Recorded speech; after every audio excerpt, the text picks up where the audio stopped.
smartest man. Keeping it 100. Keep it 100. So chase greatness and start understanding that he's gonna make everybody better. Tape never lies. I don't want to see your tape breakdowns if you cannot show me things that are negative about a guy that's on your current team. Hashtag chase greatness. Hashtag take that. Keep it 100. Because I'll make this one more time clear. Caden Whitlow, cut it.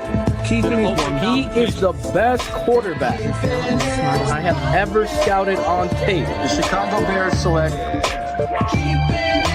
Guess who's back? The two dudes that kept it real. Dynamic duo that you love, the smartest man in Dr. Phil. Break it down the film, never a problem, kick it straight. Most shows focus on stats, we focus on the tape. We keep it in 100, never running east or west. We coming with that truth, cause that's what our fans expect. Cut off the fake and anchor, moving forward to be free. But don't you worry, Shane's got the dumbest tweets. It ain't no secret, feeling Shane got some haters. But now they're moused up like the true and now and latest. Debaters, draws get kicked like Coach Tabor. Cuts had to be made, we added a barber moderator. Up and down, boys got you double checking. Sad sacks strolling like a fool drunk texting. Flexing on the truth cause you know they'll never change. Real, recognize real, that's what you get with Phil and Shane. Give me some fucking names. Wait, 2 fucking games. Fuck a play or a captain, all of the upstairs. The tape never lies, the truth you see. We laugh, we lie, so there's no babies like Maybelline. Straight to the truth with acumen and facts. We got a stat nerd, but he's not just giving nerd stats. Car crash, big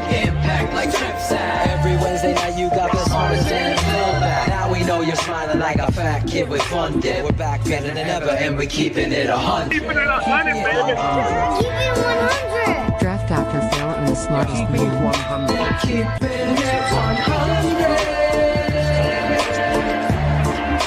Keeping it 100.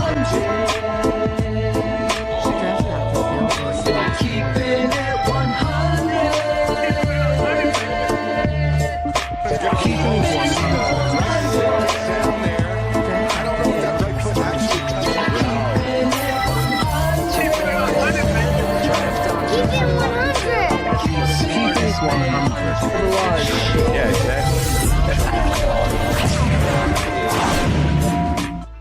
Yo, what is up, everybody? I'm Ivan Vargas. Welcome back to Keeping It 100 on the best four-letter network on the planet.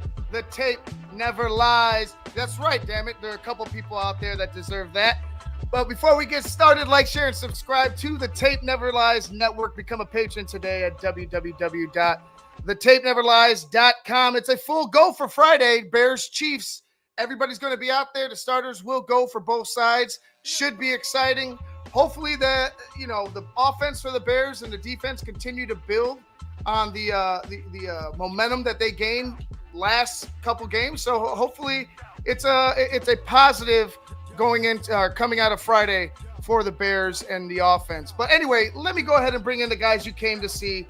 Shane, the smartest man, Marsal, and DDP, Draft Dr. Phil. Yo. Look at Philip Atoshin coming in before the intro was over. I like Made it. Timely DDP. That's the new nickname. Every time you're not here for Jump when I start the show, I don't know if anybody ever gets a little Easter egg. I do your nope drop, so that lets everybody know that Phil's not here yet. That's how we start. And nope. And then right after I dropped it, I hear the little ding, ding, ding, and there's my guy DDP in the green room. There I am. Rainy day here in Connecticut. Yeah. Went out. We didn't get the rain, but we don't have the crazy heat that we've had for the past month and a half, but it's like a 70-degree day today, but kind of gloomy. Didn't get the rain though. It was drizzling. I just did helmets today because I thought it was going to be lightning and pouring, like the weatherman said. Yeah. The weatherman is almost like the national media when it comes to football. Yeah, they're about as reliable as that. Exactly. And then they all go to X and cry when people are negative to them. Yeah, exactly. Wah. I got to go watch a football game in Minnesota in December. I'm going to the Super Bowl in Arizona. No, that's Greg Braggs. That's Oh, who does I that. thought we were talking about. You guys even realize I gotta go to the Super Bowl all week. I'm going to the Senior Bowl this week. Gonna eat with Brad Biggs. You know how hard it is to show up at the NFL Combine. Buy Jay Glazer drinks and Ryan Poles and Ian Cunningham. But anyway, hey, it's a good day. Tyson Bagent got paid. Shane, you were on this guy coming out of the draft that That's year. right. Talking Yeah, about him. I didn't all wait. season. I didn't wait till year 3 like Carm did. Yeah. Carm's bosom buddies. They should do a show. Yeah. Called Bosom What was- Buddies. What was that fucking song for bosom buddies? I should get Steph in here. She'd probably remember it. How is Steph? He's good. He's doing He's good. He's doing Happy. good. She moving to Iowa. Doing good. He's happy. No, I was glad to see they ponied up. I mean, it sounds like it's been going on for a few weeks. Tyson said, himself that he's been kind of mulling it over because, yes, he does want to start. But listen, when you dangle the carrot, not that it's, I'm not going to shrug at 10 mil, but when you become a starting quarterback in the NFL, you're going way beyond those numbers. But from where Tyson came from, and for what 99.9% of the people were expecting of him, he's really balled out. And Ben Johnson said he's been blown away at what he brings to the practice field and to the organization on a daily basis, and that says a ton. It really does. So you need more guys like Tyson Bagent on this roster that are bought in. And you saw that. I don't know if you got to see it, Phil. Did you see any of his presser talking about I didn't get to see any of that. He broke down. It was quite emotional, talking about his family and his journey. Said that his father grew up and didn't have running water until, what did he say? Like he was a senior in high school. Wow. Where he lived. So, he signed 2 years, 10 mil. That's pretty great story. And we all know as Chicago Bears fans how absolutely critical it is to have a backup quarterback. And the Bears have a very good one and a young one. And I don't think he's going anywhere now, but I think he is going to be the ultimate chip for the Bears to pawn off in a year or two to get a pretty good compensation package back in return when they make that move and when they're deciding on a contract extension for number 18. Yeah, I think it's a good move by the Chicago Bears. Can never have enough quarterbacks that are serviceable. We've seen Tyson Bagent do some good things. I thought he played excellent the other night. And I think he's a great teammate.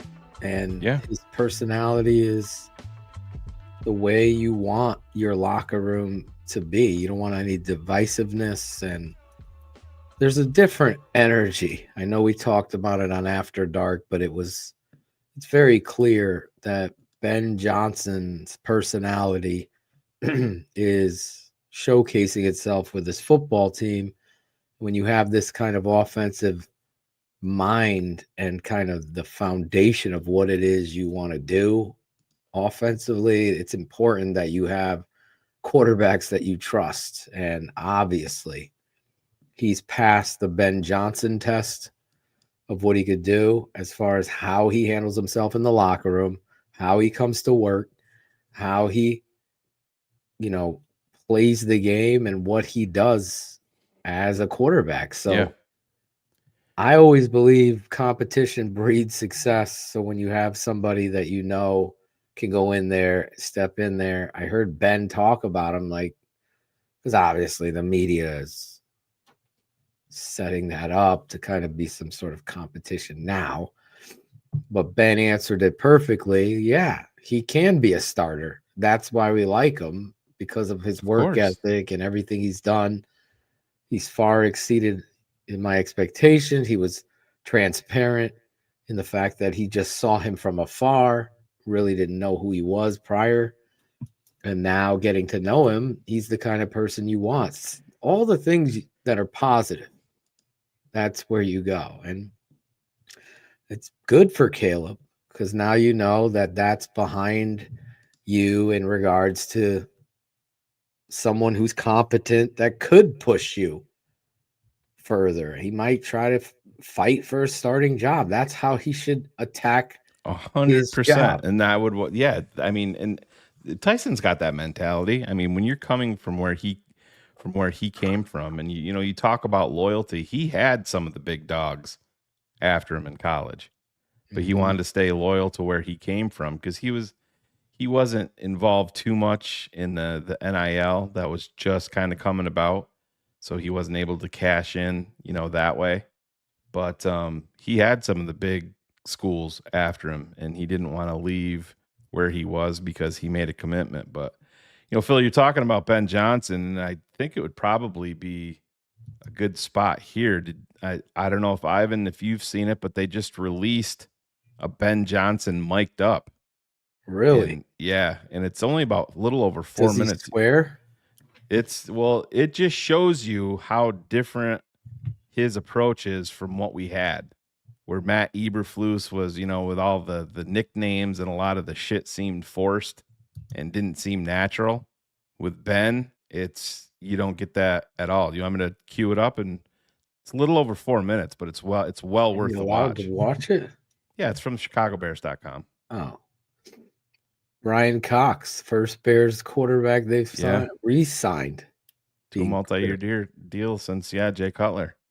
And that was, the Phil Emery days when they gave Jay the 7-year deal. I still remember when he announced an extension for Tim Jennings and Jay Cutler on the same end of season presser. Yeah. Let me play this, and if you have not seen it, this just came out. Wait, is that Sean Stewart there with the sunglasses on in the back? Where are we looking? I don't think it's not. But here we go. This is Chicago Bears head coach Ben Johnson. How nice is this? Jeez, I'm not coming for you, man. I'm coming for my favorite guy. Could you run the 40 in right now? Probably 5'2". Yes, you could. Yeah, yes, you could. Yeah, right now. I'll time you after this one, Case. Yeah, that's over 5. And 4.7. Here we go. Get somewhere running. There's Caleb. Joe You got all Tooney. these new DBs' names down yet? No. We needed 4 new ones? And 4 new ones. Yeah. Is DJ going to be the X or the Z today? DJ is the that's what I'm talking about. Got an X on the back plate. Oh, jeez, OP. I like this 74. I mean, he's got the bloodied up nose right now. Love it. Oh, shit. The cough is to tell he's mic'd up. Yeah. One-on-ones today, bro. I'm stoked. I'm super stoked. What you need, Switzy? What do you need today? Looks like we got fresh legs now. What do you think? I think we're running faster today. Do we not have a blaster? I don't know if we do. We have in the past, but we use it quite a bit. We need to get that out. They should have like 2 or 3. We need that out. Like whenever we're in pads, ball security needs to be blasted. Dude, everything we did in walkthrough is a setup practice. Is to play off a play today. Okay. I'm ready for that throwback. Hey, Tyler, give me left hash. Tyler! I don't like this script. I'm going rogue. Let's go. Going rogue. Changing the We're script. going rogue. Here we go. I'm going rogue. Speed. TTNL. Let's get it. No script. Give me speed. Hey, on the ball. Reload. Oh, hit it. Oh, good. All good. Caleb, break us down. Let's go. We got one-on-ones.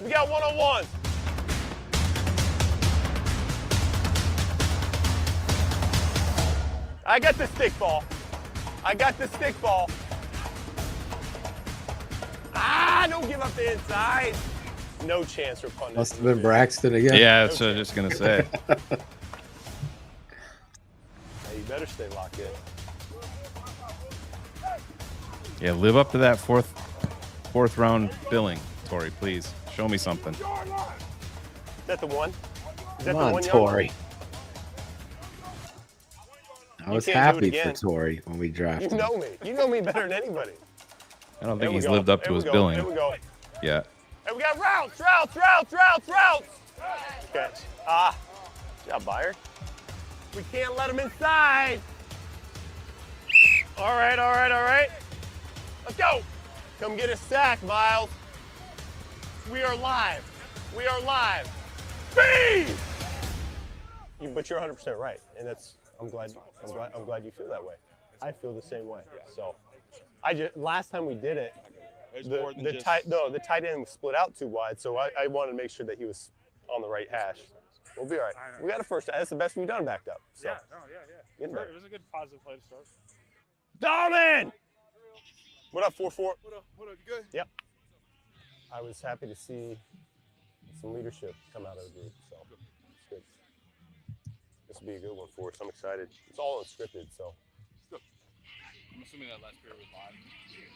Yeah. That's not good. That's not good. I can't tell anymore. Hey, we're back to thud. Two timeouts on offense, and a half. This ball has to go in the end zone. Good job. I want this one here. You're gonna hate it. I'm gonna love it. 11. Hey! Timeout. That's a great start, O. The coaches, man, we're gonna be here every step of the way, and we got your backs. Believe it. Everything we're gonna do is for the team to help us win. Break us down. There you go. Well, there you go. Yeah, I just, he brings a different type of vibe, a different type of energy than I think the Bears have had. And so that's good to see. And I think he endears himself clearly to these players. And like I said, I just go back to Flus, and even the way that he was so goofy with the nicknames, it just seemed very, very scripted and very, very forced. Like that was like his way to endear himself to these guys. And these players, Yeah. Phil, you've been around it more than I have. These can players smell can a sniff fraud. that out. Right. Yeah. Exactly. And you could just see in that, because that's the first time I've seen it, that Ben it just came out like command. within the hour. He has command, and he's watching the punter, he's watching the line, he's talking to the defense, and it's authentically, I'm in fucking charge, but we're all cool until we're not cool. You know what part I love there? He goes, "You're gonna hate it, but I'm gonna love it." That I love that. I like that he hated the script that Declan Doyle came up with, and he said, "Fuck Going this rogue. script. I'm going rogue." Yeah. Although they beeped that out, George, I know that would have offended any George. It just seems like every George that I know is soft as puppy shit. Yeah. I don't know what that is. I'm trying to figure it out, Ivan. I'm telling all women, stay away from the name George unless you're trying to raise a soccer player. Then you're fine. So how do you guys feel about my comment towards Tory Taylor not living up to his 4th round status? Because to this point, and I mean, I know, listen, I'm not done with him, but he's 28 years old in year 2, and he got a lot of hype. And I know we're not going to stay on him too much, but has he lived up to the hype for you, Ivan, that he brought to Chicago as a 4th rounder? He hasn't for me. And then just not only that he's a 4th round, because we all know him being a punter in the 4th round, obviously we would take that back. But the way that they described him, coming from Iowa, he was basically their offense. You know what I mean? Like the way that he was pinning people down in college, it's not transferring to the NFL right now. I mean, I've seen some long punts, but I've seen some long punts that bounce into the end zone. I don't think he's been a disappointment. I think that he's been but for a 4th rounder, but he needs to be better than. I agree with that, good. but it's only been his rookie year. Yep. I just think it's important. Listen, something to watch. We're critical. We're critical on everybody if they he has need looked to be. the part. How about that? Whereas I felt like, what was the dude that we drafted from Miami? Oh, Pat O'Donnell. Pat O'Donnell and the other kid, Punt God, did not look the part. They just didn't look the part. Trenton Gill. I'm not talking about walking off the bus. I'm talking about, okay, Right. they get up to punt. Fucking Pat O'Donnell would fucking punt from his inside his 10 and it would go to the 50. And I'm like, you can't do better than this shit. And this dude has put punts deep onto the other side. Like, he's getting you out. It's just tough from last year, in my opinion. Trenton Gill's not even in the league right now. That was a shitty pick. Yeah. Punt Well, that's Trenton Gill. That was our point. Remember, Ryan Poles has drafted 2 punters since he's been GM, and he's drafted 2 defensive ends. What? And the highest of all of those 4 was a punter in round 4. Right. That's true. Yeah. So I hated the Trenton Gill pick. Oh, well, yeah, it's tough. I mean, whenever you're drafting a punter, I don't give a shit if it's in round 6, round 7. It's always going to be a tough sell for most people. But Bears brought in another back today, Royce Freeman, team number 8. Team number 8, I believe. Royce. Yeah. Team number 8 for Royce Freeman. So I know they have some injury concerns everywhere in their running back room. Manungai is still out today. They're not going to obviously have any reason to put Swift out there, but got to bring in another guy. And I think that there's going to be some real quality running backs that are going to hit the waiver wire in these cut downs as they're going to be coming in. And I wouldn't be shocked to see the Bears make some moves at that position for sure. Yeah, Joseph, I totally agree. I thought Tress beat him out in that camp. It was easy. And then they kept Pat because he was a draft pick. I hate that shit. Yep. Play the best. But yeah, Royce Freeman, I don't know. Camp body, or does he surprise? I loved what Britton Brown put on tape. Yeah, and then Hankins is on IR, so he's gone for the year. I know, that sucks. Yeah, it did, because he surprised me a little bit. Surprised me too. Better than what his college tape. I mean, yep. Royce Freeman is wearing number 30. He is a big back, though. 6 foot 238. 29 years old, 8 years in the league, and he's on his 8th team. Well, they clearly want some sort of road grader opposite Swift. Yeah. Because they signed Hankins, drafted Monangai, and who was the other back, the undrafted back? Hankins. Wasn't there another one or no? Yeah, I think that they got rid of him pretty early, though. Yeah. What was that kid's name? I can't remember off the top then of you my got head. Ian Wheeler. Yep. Who looked good, but too. He does, man. But the thing about it, what's going to tell his story, Phil, is the pass pro. He's got that's been Britton Brown does a great job on pass pro. But when you're talking about no block, no rock, that isn't just for Luther Burden. That's not just for Colston Loveland and Cole Kmet and DJ Moore. That's going to include the backs. And if you can't pass pro as a running back, you're not going to be out there. It's that simple. Could Travis Homer be gone? I don't know, man. It seemed to me they seem to love him, and I mean they you have to look at it from this perspective too. They brought him back after Ben is Johnson that was because hired. of this fucking shitty special teams coach we got? I'm not a fan. Yeah, I don't know. We'll see, but I don't think that there's anybody on this roster that's going to prevent them from making a move there. And I agree with Ryan Cox. I would be shocked because I think he's a guy that the running back coach likes and a guy that obviously that Ben Johnson likes. I have no idea if they like him or not. That's where I am. I don't see what he does at all well in the backfield, and I don't see the special teams demon. Like, I've seen special teams demons before. Travis Homer is not. Well, and I think where this is good to talk about and where we can keep some perspective on this is we're talking about a guy way down the depth chart in the running back room. You know what I mean?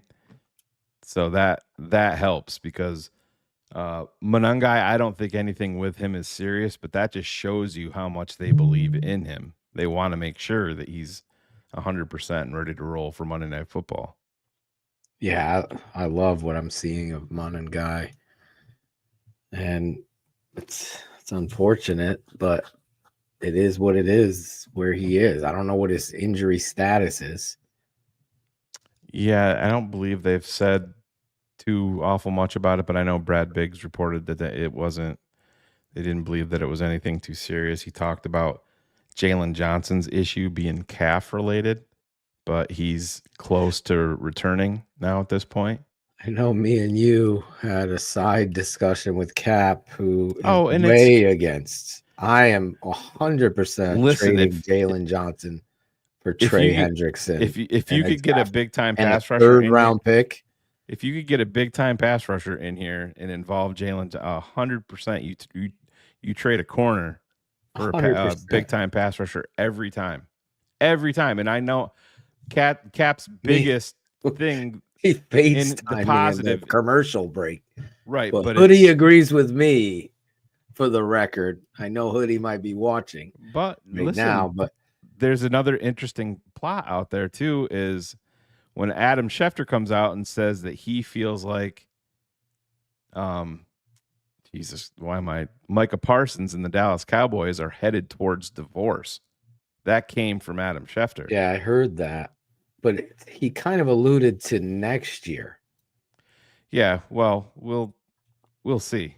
But either way, well, you're right. Even if you stay on Hendrickson, you got to look at it too and kind of widen your process in the way that you're looking at this.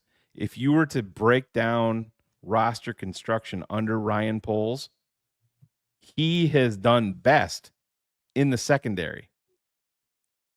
And to me, it's been by a pretty wide margin. That's that's where his and the one guy in there that he wasn't responsible for is Jalen Johnson. He extended him. Yes. Yeah. He did not draft him. And this isn't even a negative towards Jalen. This is to something to improve your team. And I know there's going to be people, he's Cap's thing was always 26 and Trey's going to be 31. Let's honestly peel this onion. I think it's an important conversation. Not just because me and Cap have been debating it all week, but because of the value of the position. So if I'm ranking corner, it's at 7. It's an important position. It's in a top 10, but pass rusher 1 and 2 comes way over corner for me because a good pass rush makes a corner better. So I can have a decent corner, and now all of a sudden they're much better because the pass rush is there in front of them. I don't think Jalen Johnson is this elite corner. I just don't see it on film at all. No, and Cap was putting him in, as a top 5 lock, maybe even top 3. And I think he's in the discussion. I don't think he's a top. I think I can go out and get you 5 guys that are better at corner. And if you're adding a guy that's had 35.5 sacks over the last 2 years, then I'm not even. Where does that value go versus Jalen Johnson? Well, the entire point of having a quarterback on a rookie contract is for And things this is like where this. Courtney Cronin, who I love, you love, the network love, she's wrong too. Because Caleb Williams being here is the perfect opportunity to swing for a Trey Hendrickson. But here's the thing that a lot of these analysts aren't talking about Hendrickson. Okay, the consistency in his production and pass rush, his injury history is nil. His relationship with Dennis Allen, these are all boxes that you're checking. And he is a high motor guy that wins consistently versus one-on-one blocks and double teams. He's beaten double teams when they're thrown at him. Now that just makes your other trade for Montez Sweat that much better. It makes your secondary better. So for me, it's a no-brainer that you would offer up Jalen Johnson and a third-round pick for Trey Hendrickson. That was what was stated. So that's where I'm going with it. And I would be happy as a pig in shit with that pick, with that, get that edge guy. Now he becomes the absolute face of your defense with Grady next to him. To me, Yeah, no, I hear you. Yeah, it's a and no-brainer with Caleb Williams. Hendricks, we've been, and I'm not pointing you out specifically here, but we've been over. The Bears have zero issues. They could go out and trade for Micah Parsons and pay him a franchise-altering deal. Money is not an issue with the Bears. They can move money around and have it done in 20 minutes. It's not a problem. That's when Phil says fuck a cap, that's when that comes into play. The Bears have no issues if they had to extend somebody like a Trey Hendrickson or a Micah Parsons. They're in very good financial shape in terms of their cap. And when you look at a specific number, It's never and it looks gone low, down. it's very fluid. The cap has never gone down in the history of the cap. So I've spiked on Carr's head, even though I'm 5'7", and he's 6'4" or 5, whatever he is. I continue to spike because the cap is always going up. So you can manipulate the cap in 100,000 different ways. And now is the time to do it when you have this rookie dynamic quarterback on a rookie deal. Or now he'll be a first-year quarterback on a rookie deal. Now's the time you swing for these types of pieces. And it's pretty much a no-brainer to me, that kind of move. They want a defensive player. There you go. I mean, Deo wouldn't be even listen, if the Bears had a chance to trade for a Micah Parsons, he's what you call it doesn't factor into the equation at all. Deo comes in on a rotational basis at that. And you reduce him down. Right. In situations, right. What is Deo? Has he played yet, Deo? I haven't even seen him on the field. I don't know what his snaps are. Yeah, but it's Dio. No, it's Deo now. Only for that clip. You know that's what they're saying in the chat. These guys, they don't even know his name. Right, and so Muck was calling you out saying that you said that Brisker was just a guy. But listen, when did I say Brisker was just a guy? You were a huge proponent of I was Jaquan huge Brisker. Fan of Brisker coming out. But I think, listen, Jaquan is an excellent player. His thing is health. Yeah, he hasn't been able to stay healthy. He hasn't been consistent. I mean, he had how many interceptions does he have? 3. 1 or 2? 3 in his career. 3. Yep, he's had 1 plus in each 2. That's it. 1 3. in each season. Yep. He's got 6 sacks, 3 interceptions. So he hasn't been productive in turning the ball over. So it's been one of those areas. I love the player. Then you add the health concerns with the head, because he hasn't just been out because of concussion. He also hurt his wrist. He also was hurt his shoulder. So he hasn't been on the football field as much. Love the player, but hopefully he turns the corner. But in no way is he just a guy. He could be a great player. Oh, 100%. And the same rules apply for him. He was dealing with a terrible coaching staff. Right, but the big factor is, Phil, is these concussions, and these are a factor. He has had a concussion every year that he's been in the league.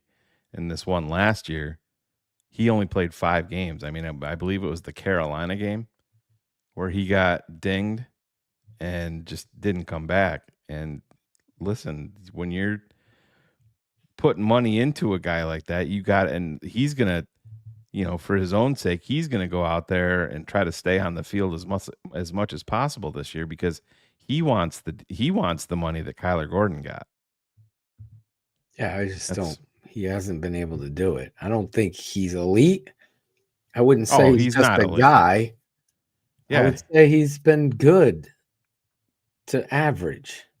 But this should be great. This goes back to what I've said for years, Phil, and to repeat myself on this is most fans there's no middle ground, and most of the comes time up with his own fucking shit every time.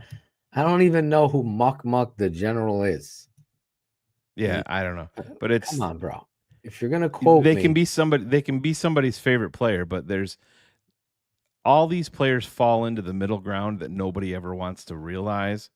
It's either they're elite or they suck. There's never any middle ground. And Jaquan Brisker is not elite. Jaquan Brisker does not suck. Jaquan Brisker is not just a guy. He's a very talented player that has not stayed healthy, and he's got to. What's the story with Booker? Is he hurt or something? Well, he got hurt. Booker got hurt this past game, yeah, and went out. What's his update? Is there any story? I didn't hear one. I know he wasn't out there today, but I think with a guy like him, again, their focus isn't going to be on Kansas City. Their focus is going to be on Monday Night Football. Yeah, because the Bears came out of that game versus Buffalo, and they had some injuries. Like you said, we talked about the running back. Terrell Smith and Hankins. Terrell Smith is out Both for the done. season with a torn patella tendon. Hankins. Like Terrell Smith, too. Me too. Me too. That sucks. Yep. He got a knee injury. Yeah. So, but he was out there today. Zay Frazier was out there today, and then went. They called him in the broadcasts on the punt that he was coming through. He almost blocked it. But was that him or was it? Yeah, they have 2 number 20s, I believe. Was it our guy? Yeah, it was Walker. Was it Walker? So. Did Frazier play in that game? Yeah, Zay Frazier and Ja'Day Walker are both number 20. And it sounds like I didn't hear. Ja'Day Walker is my guy. Yeah, it was Ja'Day Walker. It was Ja'Day Walker. Ryan Cox has that there too. Thanks. And I love that. That kid needs to make my team. I don't care. Get all of the Ryan Poles audio, but they said, might have been Dustin Reagan Padilla said that Ryan Poles was talking about, a guy like Ja'Day Walker actually making the football team. Well, he did mention it on the audio about it. I have been mentioning it since I saw some of those training camp videos that got taken down. Yeah. I just think that kid, his ability at the stem of the route is so twitchy that somebody like Scott, sorry, my boy, Adam Rank, I know he's your boy, but I think Scott builds up speed where this kid is twitchy speed and size. So I just don't think. It's the best of both worlds. And like I said, it's, Tyler Scott, he's like you said, Phil, he's not explosive from the jump. No. And then on top of it, he has a huge issue tracking the ball on deep balls. Yeah, he's catch those plays. He caught the shallow cross when he's wide open, and then he Yeah. did a good job running that short over to the back of the end zone when he gets open past that corner. That's just a hell of a throw by Tyson Bagent, I think, threw it to him. He did.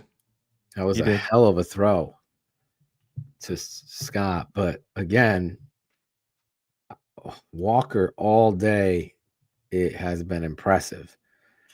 I would hate to see you let go of something like that where, at Texas A&M, the coaches are calling him like the leader of the football team. You get this kid undrafted, he comes in here, works his ass off, has size, separation, runs good routes, has good hands. Yeah.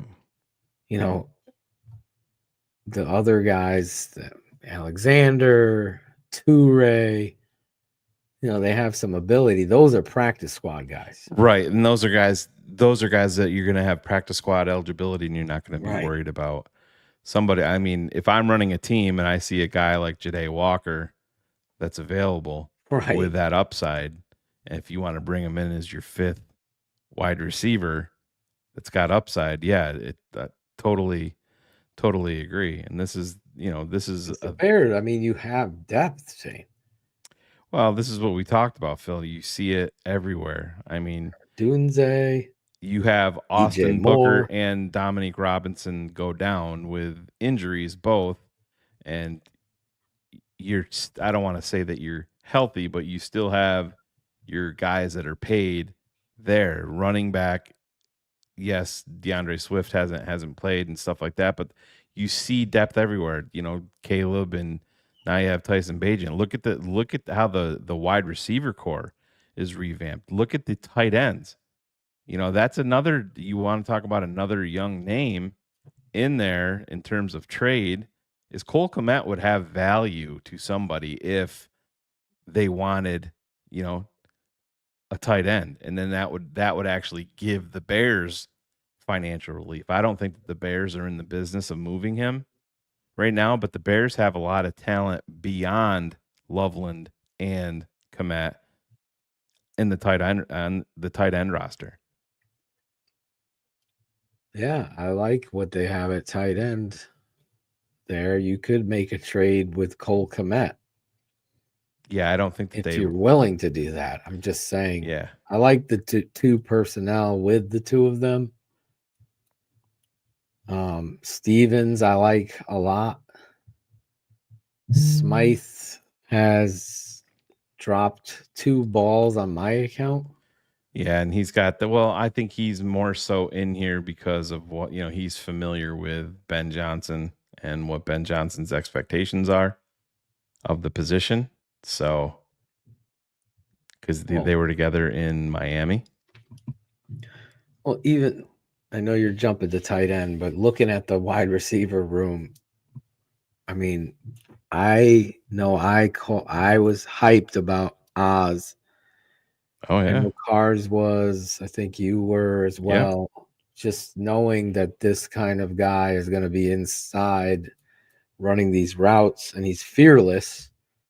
The Bears haven't had that. So to see Zacchaeus work in Ben's offense, I think he is probably the best route runner that I've seen on the team in these scrimmages.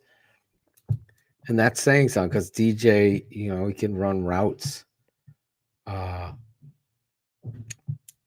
if these guys, listen, I know I talked about Cole Kmet potentially getting traded, and it's obviously not going to happen this year with DJ, but that right there is the name to watch moving forward. Right. That will be somebody that will be in the crosshairs potentially in 2026 to get moved. Like if you bring along Ja'Day Walker And he goes up and listen. Another guy that we're not talking about that's Luther showing some Burden. flashes is right. Luther Burden, obviously, but even a unknown guy like Maurice Alexander that's been tied to Ben Johnson in Detroit has made plays. Yeah, he has. That's the other guy. So, I mean, you look at what do they have there. Oz with Rome going forward and Luther Burden, that's a young trio there. Yeah. Oh, yeah. Well, Oz is on a 1-year deal, but I think he's building his home here just by what I've seen of him. Yeah, sometimes it just takes DJ's guys. energy is always off to me.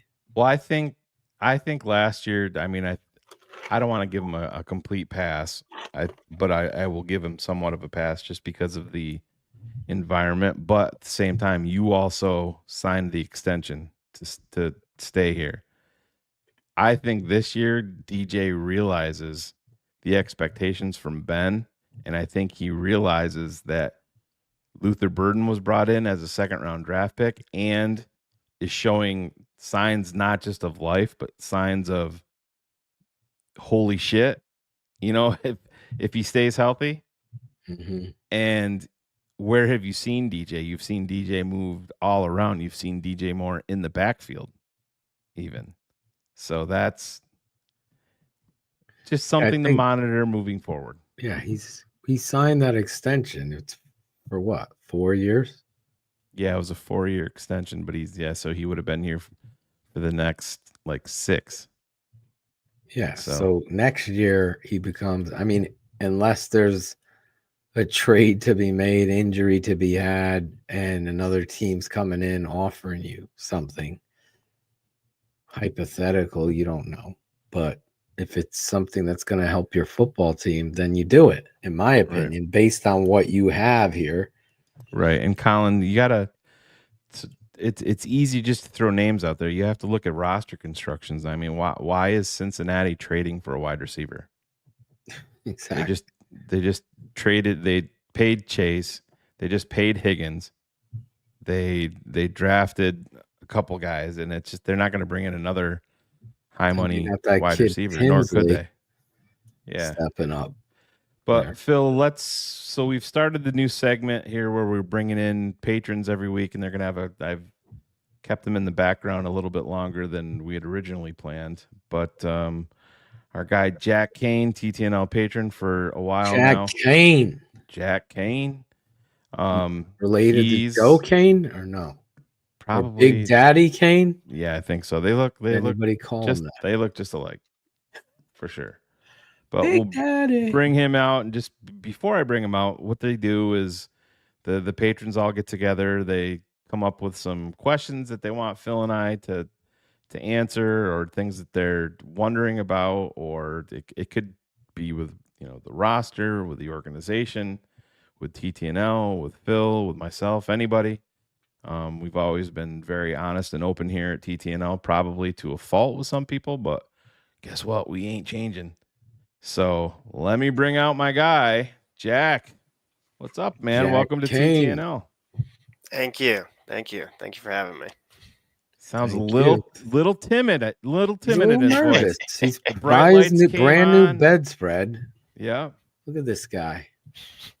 He's got this his bed made perfectly. That shit is this the life of a single man back there? What are you? You got a girl, wife, and kids? No, it is a single. It is a single. There it is, but be honest. Ladies, look at did you make the bed up just because you were coming on Keeping 100 yeah, tonight? you did. Did I double check and spin it up? Yes, I did. Yes, I did. You have Shane here. Yeah, of course right. You got a triple check. I don't know about that. Everybody knew that you were single because you got the Chicago White Sox jersey up above the master bed. So, what woman's letting you do that? Well, to be fair, I do have the Cubs Wrigleyville one over there. You just can't see it. So I got to pick on you, Jack. How do you watch your TV's at a crazy angle for where your bed is aimed? There's a way you can pull it out. Oh, I was gonna say, angle it. That's what she said. Yeah. Oh, you're getting some love for your throw I pillows. am I don't know wearing if a it's love. Dunder Mifflin Yes. shirt tonight, so I had to get that in there. Fuck Logan and the UK office at the same time. Are you excited about the takeoff from The Office called Paper that's coming out? No, I'm not. Yeah. Oscar is in it. I know. One guy? Yeah, I believe he's the only holdover. Yeah. Oscar. I think so. But One of anyways, the best episodes, Shane, when Michael wants to kiss Oscar. oh yeah. Yeah. Oh my God. It's so fucking funny. All right, Jack. Well, this is your moment here. We brought you out. I know you patrons of Jack is the only one in 3 weeks that followed the directions and did not provide me with the questions beforehand. Jack. Did anyone call you Big Daddy Kane growing up? No. No? Playing baseball and football, it was always last name related nicknames, so I was always just Kaner. Jesus. What position did you play in football? I was a tight end up until my senior year of high school, and then they moved me to right guard because we were behet of linemen, and so I had to put on 25 pounds over the off season, which was an interesting time. How did you do that? What was your go-to meal? A lot of Taco Bell. A lot of Greg, could you give me some advice, please? Greg Rex. A lot of chicken, a lot of like grains and oats for snacking. And then I was probably what happened to him? What happened to me? I think he turned off his turn it off. There you go. That was Something weird. For some reason my camera just like changed to be not showing for some reason. Okay, whatever. Tonight George McCaskey is producing. Thought you swore for a second. Yeah. Took you right off the show. Yeah, but a lot of that. And then so a lot of grains, a lot of oats, a lot of chicken, and then just, not what? When it comes to, putting on the extra weight. And then of course, a lot of, additional lift sessions to put on the muscle. Nice. I asked Jack, he came for the pregame, Phil, and I asked him, he did. Said, I got to ask you, Jack, I'm going to put you on the spot. Are you pro Angelo or anti Angelo? I think he got a little bit nervous about what it was. And then he's like, well, I think if you put a gun to my head, I'd probably say no, not an Angelo fan. Oh my God. Jack, I was loving you. We got a bigger strip. How can you not love him? All right, Jack, what did you and the patrons come up with this week for Phil and I? Well, ironically enough, the first question kind of is just continuing on from what you guys were talking about right before you pulled me up. But so DDP, Phil, this will start with you, but then Shane, this kind of goes right back to you after that. But as a coach, how would you handle the Oz/Luther Burden situation when it comes to wide receiver 3? And then Shane, as a GM, what kind of conversations are you having with the coach to be like, hey, this is how we ease him in? Like, are we going to push him? Are we going to hold him back? What does that look like? I would make that competition be known by everybody in the locker room and them. And I would continue to rotate that competition. But Oz would be starting as this rookie would try to show me that he is diligently working. And obviously Greg Olson pointing out those blocks. And it just so happened to happen in the moment where he's catching a ball right when they're talking with Brian Poles. And then the same thing happened with Jade Walker. But I think he's handling it the right way. Oz, I believe, is the guy right there. And I think that Burden is the eventual replacement for DJ Moore. But in this area of now, I'm having them compete for that third wide receiver spot. So this guy understands what it is to compete, and that is Burden. I think they're handling it well so far. I have not disliked how they've handled it. Obviously, get Oz out after he scores, and you move on to the rookies. Yeah, and I mean, if I'm looking at it from the GM perspective, and Phil is my head coach, I'm going down and I'm talking to Phil. I'm not giving him a directive on who to play, but I'm not looking at it as a situation or any type of drama or anything like that. I'm providing you. Listen, this is what we've all hoped and dreamed for forever. This isn't we have Devin Hester and this is good enough. We'll just bring Johnny Knox in round 5 and we'll, piecemeal the rest of this. I have zero issue with it. And listen, there's no bigger Luther Burden fan than me. If you watched the pre-draft talk I had live on air with Matt Waldman, I said, if there's any chance he falls to 39, it's a no-brainer for me. But I will say this. I'm not going to go head over heels for Luther Burden because he did his job blocking on the goal line. 100%. You're a second-round draft pick. That is an expectation. That is not. Well, it's like you said, no block, right. No rock. Exactly. This is not something to be, going crazy about. And it's his job. This has what he's been getting paid for. This has been the hype. He's doing what he should be doing, and people are like, "Oh my God, did you?" Yeah, it was great. It wasn't even the best part of what he did the other night. I got it up. There you go. I did.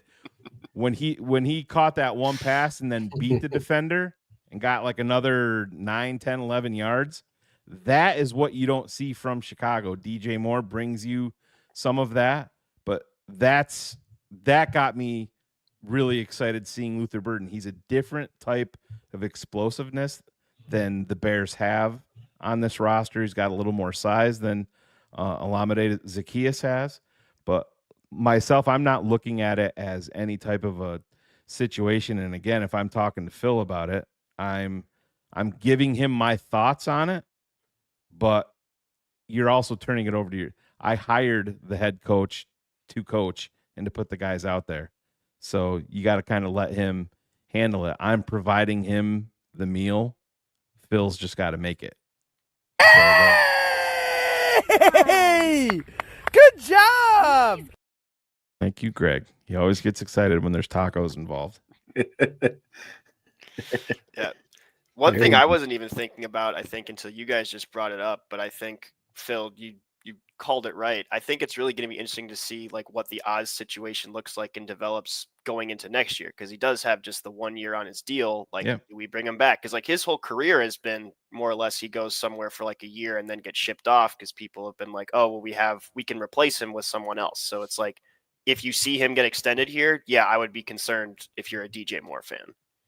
Yeah, again, it's early, but I sense the skill set fitting Ben's offense, and you can already see in that one drive the rapport that he has with Caleb. It's exciting to see that, and just watching his free agency tape as a patron, when we broke him down, you just see the kind of athlete this guy is. He was a sleeper. It's one of those guys that is under the radar that needed the right team, and I think his skill set fits, so the love will be there, and that will keep him here, hopefully. What else you got? So talking about the conversation I really want to have, which is all about offensive line. So another question that was brought up, and Phil, this is definitely more tailored to you, but I think it'll kind of translate into just the offensive line as a whole. What is kind of the different skill sets between right tackle, left tackle? And this obviously is talking about the Ozzy Trapillo situation, how we're kind of seeing him now take more reps at right tackle versus left tackle, which is what you projected he was going to be. How does that work out? And then we can talk more about kind of what the final O-line projections are going to go on from there. Well, yeah, the left tackle, you really have to be able to be an athlete and protect the backside of the quarterback. You're going to look at very good feet. Most importantly, that's what you're looking for, and the ability to anchor. And those things I remember the whole Campbell situation about his arm length and all that bullshit that went down. And we were stuck in there fighting for, Campbell being a left tackle. The tape said that. And obviously everybody in the world that's a TTNL knew our euphoric love for Banks at Texas. That would have been the pick for me. And I now know the Bears would have picked Banks as well if he was there. The Saints ended up taking them and they moved to Colston Loveland. However, that skill set, that ability to punch, drive, and be an athlete and have size to go with it at left tackle is so important. When I looked at Ozzy Trapillo's tape, I just didn't see the feet and the ability to be an athlete moving left and lateral and have that elite level quickness and twitchiness that a left tackle has, and the Bears have not had that there. So it's concerning. That's why I know a lot of fans of TTNL have been DMing me, and you're seeing Ursery dominant as a rookie coming, and where he gets drafted with the Texans. And that's where we would have went. I know Shane and I's draft would have been a hell of a lot different than Poles, but now the redundancy of the draft concerns me. I look at Wright, Darnell Wright, and I see the ability to play left tackle because he has a lot of those things that I'm describing. Got to get in better shape. That's where I was going. He just has to not even get in better shape. He's just got to put on some strength and lose some fat. So it's not impossible for him to do. He's just too sloppy sometimes with his body sloppy on the right, but there's such an athlete there. And all you have to do is look at some of the videos of him running routes and patterns. Yeah. And joking around. Braxton can't do that. He just can't. Darnell is showing me just in that. I always would say, Jack, put a fucking basketball.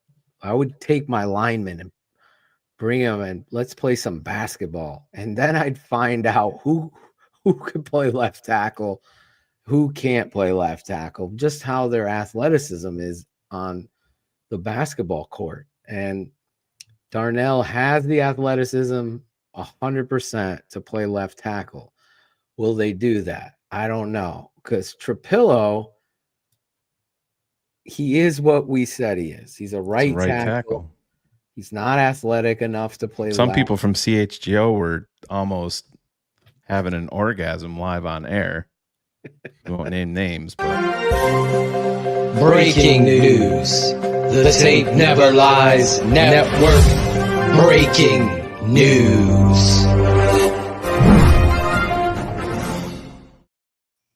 but we weren't losing our minds over Ozzy Trapillo. Oh, I thought you were talking about Carm with the Bagent signing.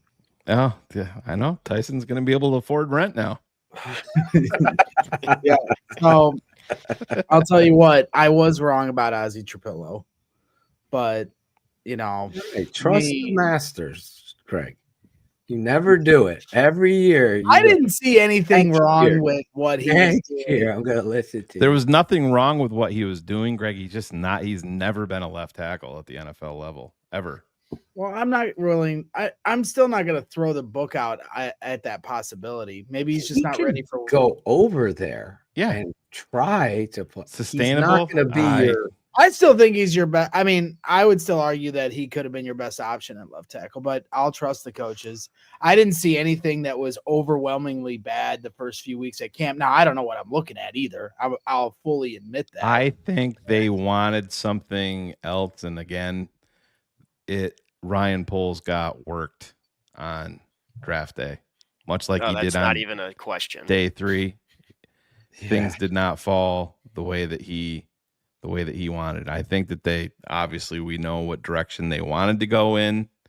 at 39 with Travion Henderson. They even ventured, they tried to trade up. And listen, I know that he's played well this preseason, but I would have been pissed if the Bears traded up for Travion Henderson. That's kind of where I was. I would have been pissed too. I would have been wouldn't very have been concerned with the process Yeah, if I they wouldn't would have have been traded up for him. pissed. Wouldn't have been where I was because I still am pissed. They had Ursery right there. And how annoying is it that Josh Simmons falls all the way to the Chiefs, and had he not been injured, he might have been the first tackle taken off the board, going into the draft. So that's a turnabout bad luck as well, because, it sounds like he's been looking pretty good with the Chiefs. I had Ursery over Simmons, and he fell right into your lap. Now Ursery is just dominating. Every goddamn O-line coach is. Have you seen the kid Ursery from Minnesota playing? Second fucking round. Are you guys having nightmares for Jonathan Grenard already? Oh, from Minnesota? No, listen, I'm not looking at it from that perspective, because I think that the Bears' ultimate wild card in that situation is, my confidence level in Braxton Jones is low, yes, but my confidence is very high in having a play caller that will know how to offset the issues. It's not like we're going to send Karan Hamagaji out there, put him on a fucking island on prime time and have nobody help. Right. So Ben Johnson is going to be the right-hand man to Braxton Jones out there. And listen, he's also got Joe Thuney right next to him. 100%. And this is kind of, Jack, not to get away from your questions, but talking about the mic'd up, and I have not ventured into the Hard Knocks episodes for Buffalo yet, but I did see a clip today from Ed Oliver with Joe Thuney. Yeah. Ed Oliver's like, God damn, you are deceiving, man. He's good. Well, and it's funny you use the word deceiving too, because he said it and stopped as he said it, because he knew saying it was disrespectful for how long Joe Thuney's been in the league. But it is one of those things where I said it to you guys. I think I said it to you guys the other day off the air, but I was like, if you were to have told me that Joe Thuney was on the Bears, like you don't notice him out there. I mean, trenches. And that's exactly what you want, though. That's right. what you want Trenches from an offensive lineman. That much of a focal point at camp, but like, you don't notice him yet. He's your best player on your team, and so when you see that clip and how simple he makes dominant look, that's partly why you don't notice him, because it's not like that's the way he just stonewalled him, like completely stayed. It's not like he bull rushed him to the ground, but yet he didn't let Ed Oliver get past him. So it's exciting. This is a great clip. Mutual respect goes a long way. And there's plenty of it between Ed Oliver and Bears All-Pro Joe Thuney.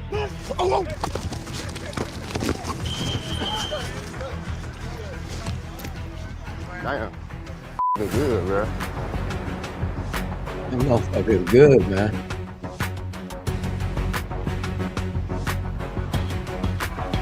Don't show this to George.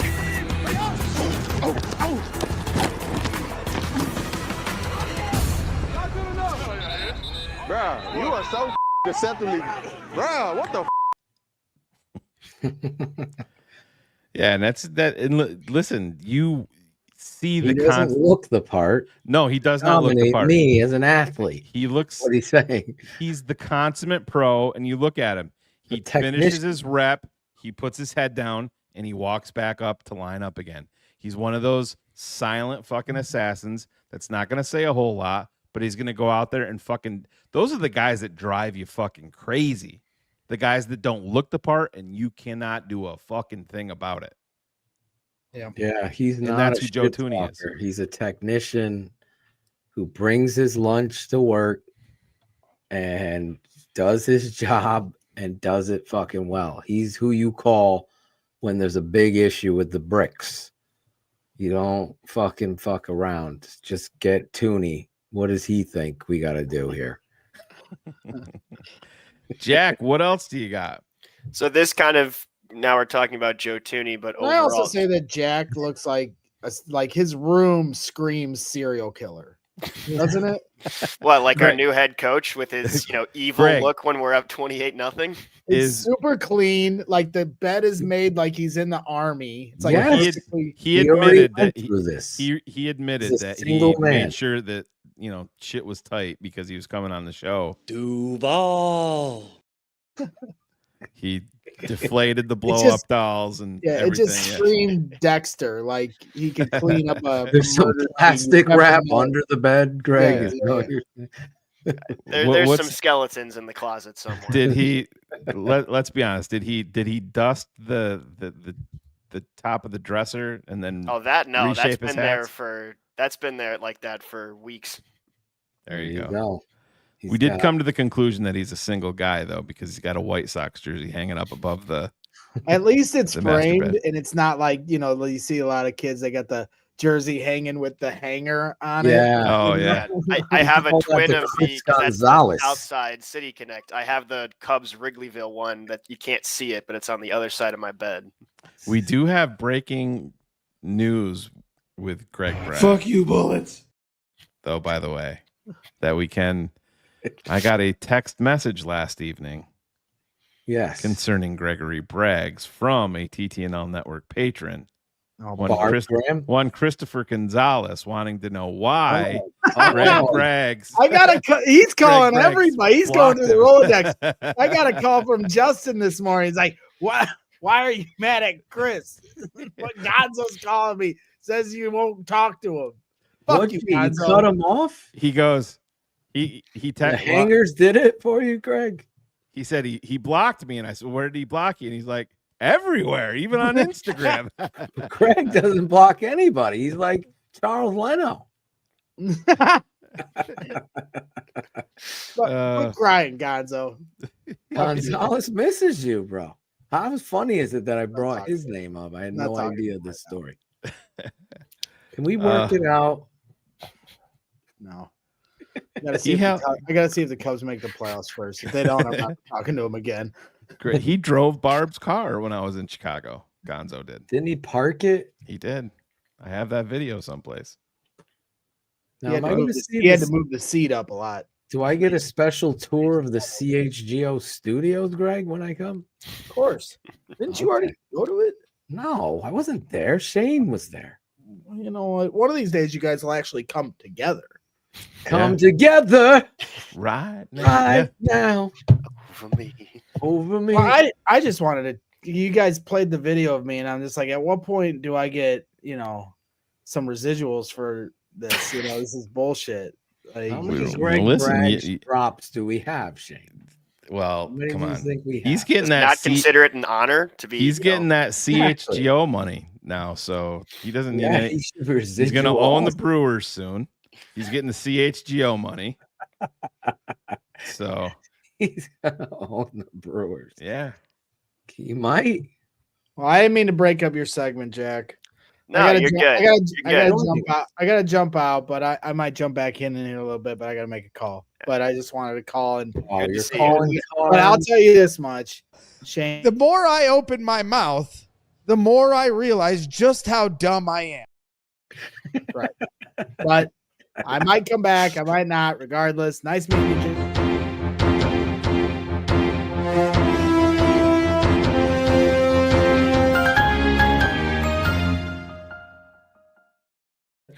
back to I football.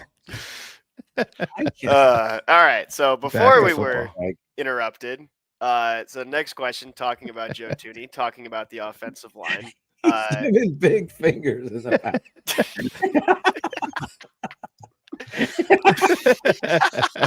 Fuck you. All right. Go ahead. Sorry. What, Phil, Shane, what are your guys' projections on when we're talking about the actual roster, end roster cuts? What would you say are going to be the O line that are kept on the roster? Who are the D line kept on the roster? And who kind of is the last guy in, last guy out type of thing on both sides of the ball? Oh Jesus, I'll have to bring up the roster. This is Well, let's do it this way. I'm gonna list the guys. Phil, I'll give a name and I'll tell you if I agree or disagree. I'm going to give you a name and you tell me if he makes the roster. Okay, we're gonna play the game. Karan Amagaji. Yes. Yes, I agree. Ryan Bates.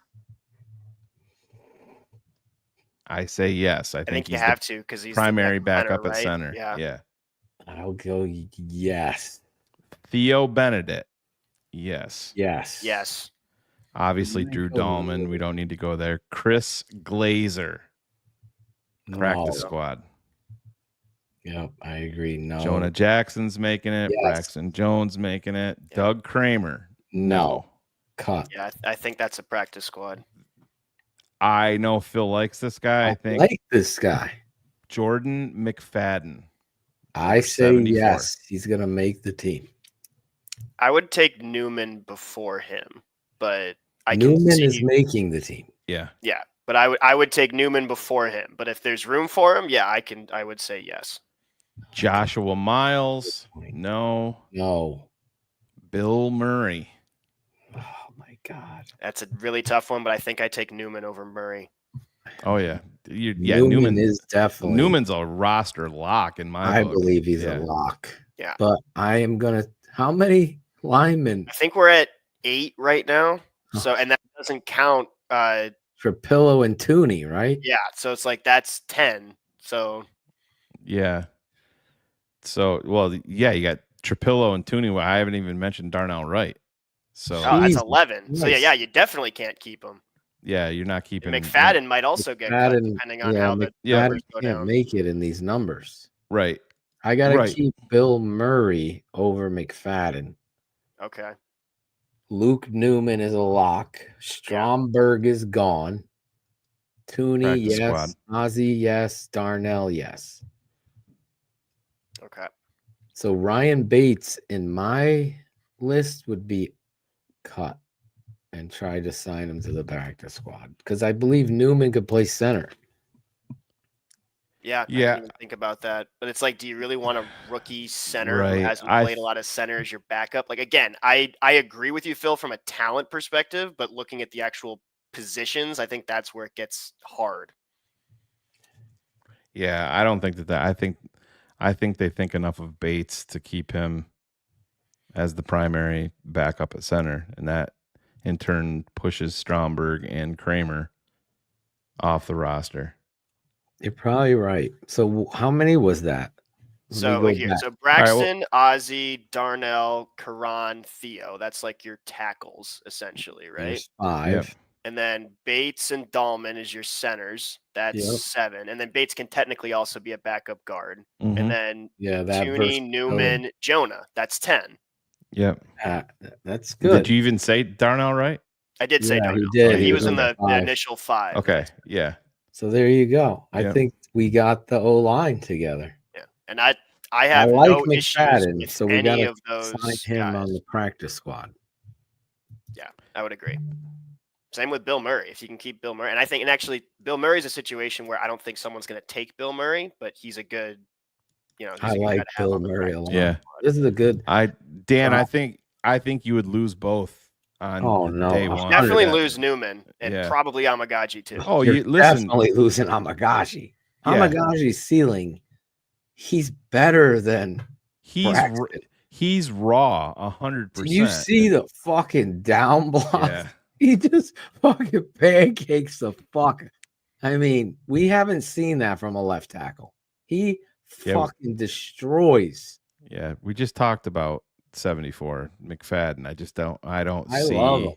how he makes it. He's good. It's just a numbers game at this Yeah. point. And he's a guy that they claimed From the early on from the Chargers. Yeah. McFadden comes and traps on this one counter plays. I'm like, oh, Newman is a lock. They feel like he I can mean, the play- fact that he Yeah. started because Tooney sat out week 2, that was pretty telling. I think Karan is the best hope at left tackle that you could. Oh, you had a young left tackle on your football team. Look, it might end up working out, Phil, because it's like He's been Braxton's hurt. probably going to play this year, and he's going to play out his contract. They won't give him the extension, and your hope is that Karan takes this year to develop again, and then he can be your left tackle next year. Now, again, I would still draft a left tackle in like the second round next year, but I think that's the right thing to hope. That's the answer, right? I'm just telling you, I think it could happen sooner. I think Ben is the kind of guy that's seeing what I'm seeing on tape, and the competition is happening now. And what Karan did against the Buffalo Bills on tape is really fucking good. Right, but in his thing is too. Again, he's got to stay healthy. Yeah. This is all the caveat on you stay healthy. So what was the final number on the offensive line? So that was 10 that we listed. Now, if they take it, Bill Murray, I would keep Bill Murray as an 11th over McFadden. Okay. I don't think they're gonna carry 11. Yeah, that's gonna be hard. No, especially because you're gonna have. You're gonna have to keep a lot of how many wides? Well, and you're talking about next year. You got to keep how many D line? Yeah, that was that's the next part of this is like what the D line looks like. And you're talking about next year too, and don't forget Braxton Jones is out of contract. So I just don't see them investing. I love when Sean Stewart gives me what I was going to ask. Yeah, that's that. So I guess what I would taking 11, 10, yes. Especially with this, you're definitely not keeping setup, 11. You're not. I would look at Detroit's number last year, what they kept on the line. Good point. Good point. Because that especially if we are going to try to run 6-man. Yeah. And that's probably then 10 is a for sure, maybe even 11 depending on. But again, it comes down to the other roster spots. Then and you I think put them on the practice squad. Yeah, exactly. McFadden. All right, well, let's go switch this over to defensive line here, and we'll do the same thing. I'm going to start at the top. We're going to go down through. Andrew Billings is making the team. Yes. Austin Booker making the team. If he's healthy, yes. Yeah. I mean, I'm assuming this injury isn't bad. But I don't think it's anything too serious. Obviously, Xavier Carlton, no. Rookie, he would obviously have practice squad eligibility. Javon Dexter left practice today. Yes. And then came back. He's making the team. Oh, yeah, 100%. These are the Jonathan Ford. I like Jonathan Ford. I do too. I'm gonna say yes. I don't know about the numbers. If he makes it as like I don't know what roughly is defensive line numbers wise. Is it 8 if you're including the edge rushers, or is it 9 or 10? I don't know. I think you're getting 9. 9, yeah. 9. Got it. Then if it's 9, then I think Ford is included in my 9. And so here's a wild card. They have Daniel Hardy, but they've also been playing Hardy at linebacker. They signed Hardy. They re-signed him. He gives you special teams, and he has a pass rush ability. Right. Obviously, Grady Jarrett. You definitely take Grady. That's 5 that are a lock if we're counting Ford as a lock. And Hardy's kind of this question mark right now. Dio is a lock. Yeah. So is Montez Sweat. That's 7. Dominique Robinson. Shamar Turner's going to be a lock. Oh, Shamar Turner's a lock. That's 8 on the lock if you don't count Dominique Robinson. So now and another name that we have not even brought up, and Dennis Allen specifically pointed out, is Chris Williams. And he is a I 100% want Chris Williams on the team. He's got to be. Chris Williams is a lock. In that case, Dominique Robinson is definitely out. So is Zach Pickens. Pickens gone. I'm with you. I think Ford's that question mark because maybe you take Hardy instead of Ford because Hardy can play in multiple areas. I think with Ford, I think you have a pretty good shot of pushing him through and him reverting to the practice squad. Lions kept 10 O-line. Okay. Now, check. Good Sean, job. if you can, real quick, check on defensive linemen. I think I saw in his previous one, we kept. Actually, no, I think it was just talking about offensive linemen because it was 10 last year. Right. Well, I was talking about Detroit. Oh, what Detroit did, yeah. Linemen.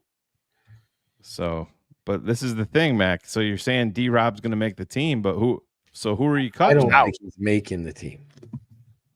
You said out? No, I said who's out of the people who's that out? we listed earlier. You keep Don Rob. Who are you? If you Dominic keep Dominic Robinson does not make my team. I don't like see that, how he does. Yeah. It's like I he don't kicks out see it. Chris Williams. You take Dom No Rom over fucking Chris way. Williams? So they kept Oh. 9 defensive linemen. And I mean, we're almost at 9 just in locks. So Montez, Booker, Jervon, Grady, Billings, Deo. That's 7 right there. So then Yeah. your other 2 are Chris Williams and Shamar Turner. That's 9. You can't take anyone else. That's it. Dominique Robinson is not making the team. Yeah. And they can keep 10 if Dennis Allen's like, no, I'm not letting. Well, especially if Hardy is kind of Hardy, like a you flex could guy put him at an between outside edge and linebacker and edge like Roosevelt Colvin. How they used him, bring him down, third downs. Yeah. Pickens was the first pick of round 3 the year that the Bears drafted him. I haven't been a fan of Ryan Poles. We've not kept that a secret here. Dominique Robinson is the guy that maybe on a really stacked team comes in and gets a couple. This is a good point, and I wasn't even thinking of this. What did New Orleans keep in for defensive line? Yeah. Again, it's like even if it's 9, 10, like I can't see you keeping 11 D linemen. So it's like the question is Right, is and 9 or 10. So you can do this a different way too. So like Xavier Carlton, you're not worried about losing it. You're not worried about losing it. Jonathan Ford, is there maybe an outside chance somebody I just don't see somebody claiming him. I don't see that. Daniel Hardy? No. The kid or not a kid, he's 31. Tano Caspignan or how I don't even know. Yeah. Right, he's 31 years old. So no one's poaching him. But Yep. all the guys we mentioned, like they Chroma, would get poached. Practice squad. Pickens, could he get somebody pick him up? Yes, just because maybe somebody was high on him in the draft.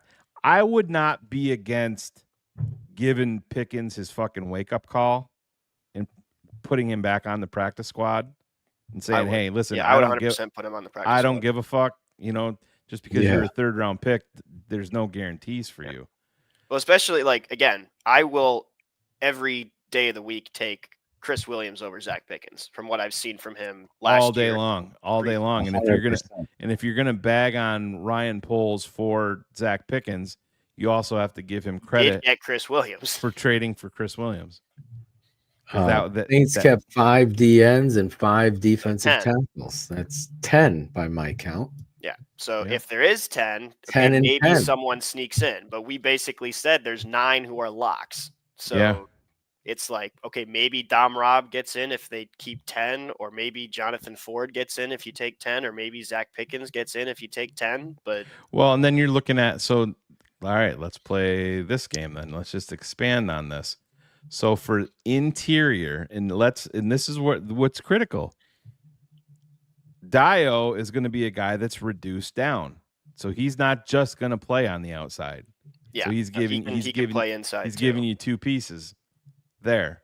So Ford is interior, Dexter interior, Andrew Billings is on the interior. So is Grady Jarrett. That's 4. Shamar Turner. That's 5. Chris Williams. 6. Yeah. Unless they start thinking Jervon might play more edge.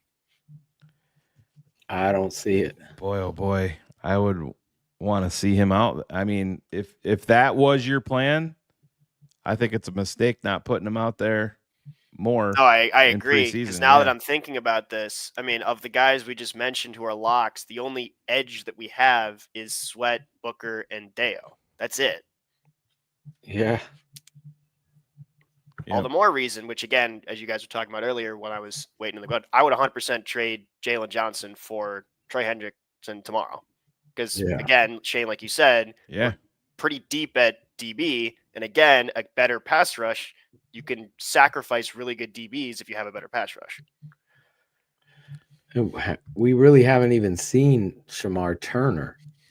Right. Well, and then, Chet's talking about he can definitely play edge. I don't want to say he definitely can, but the Bears are on the record saying maybe he can, but they are more focused on him playing on the inside right now.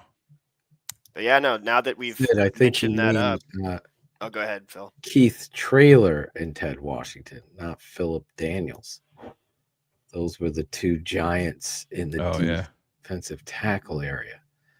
Grady Jarrett and Andrew Billings, I am 100% sure that they will be on the field at the same time. Yes, at points this season. You put Grady at the 3 technique and you put Billings on a sheet. I can hear that. That was an interception for Keith Traylor against the Jacksonville Jaguars. And if he would have lateraled it back, one he of would those have guys scored. needed. I forget who it was that didn't block the right guy. They just kept running. I think it was by Mike Green, who just kept running. Mr. Irrelevant by the Mike Green. Number Last pick of 43. the draft. Yeah. One of the more ugly numbers. 43 and 39. I just hate those numbers on a jersey, but they do need more edge. Which We now have that I'm thinking about it, We have Ricky Stromberg. Stromberg's a Bear. What has Tank Dell done other than Tank be Dell. catastrophically injured? I mean, he had his showed some one-hit upside. wonder season, but that was it. And we have Stromberg. He's actually on our roster. That's funny.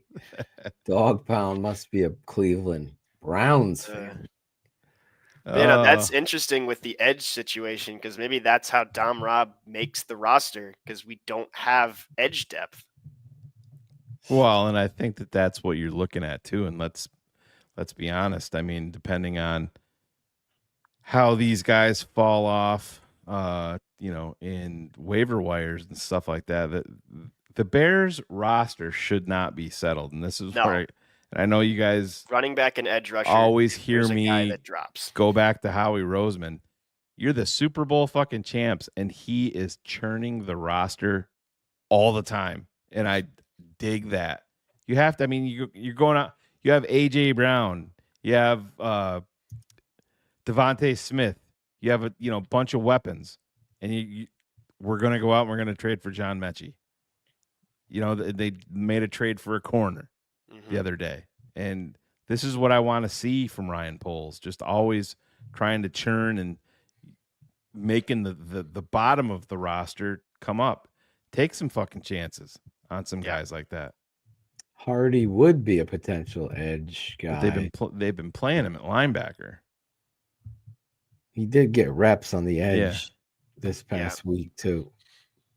Yeah, I mean, Shane, you talked about it as right after the draft was over. That we're weak at pass rusher. Like we have pass rushers like on the interior now, but we're weak on the edge. Well, Phil and I talked, and I just know Phil and I, our thought process, and I would have had a very hard time walking away from Luther Burden. I'm not sure I could have done it at 39. Oh, I would agree with you on 39 with Luther Burden. The way that everything unfolded on draft day at 10, Phil and I were taking Mykel Williams at 10. The way that's over Loveland, and that's not a knock against Colston.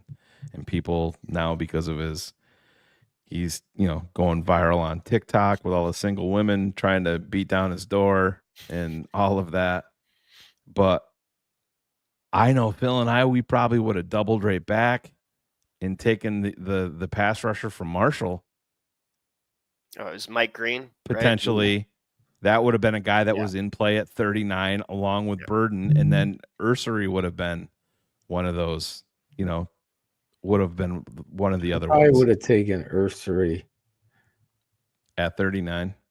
At 39, yeah. I don't think you would have been in any danger of losing Burden at 30 because you had the sandwich picks. Yeah, you had 39 and 31. They So took Tyler Shough, the quarterback, in between. So I would have taken.